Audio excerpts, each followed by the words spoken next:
So in this video I'm going to show you guys how to download Google Meet on your laptop. So yeah, let's get started right away.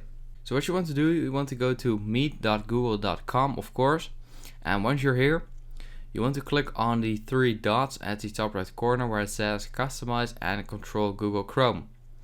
And what you want to do is go to more tools and click on create shortcut, and yeah, just name it however you want, but I'm just gonna leave it on Google Meet and click on create. And what this does, this will create a shortcut to Google Meet on your homepage, and you want to just double click on it, and this will immediately open up Google Meet in Google. And what you then can do is click on the three dots again and then click on open in Google Meet, and this will actually open it up as a sort of application.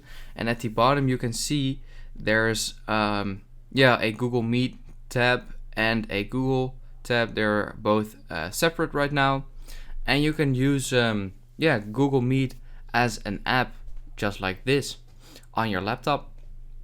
So yeah, if this quick tutorial helps you out, please leave a like and let me know in the comments if it worked. And I'll see you next time. Have a good day.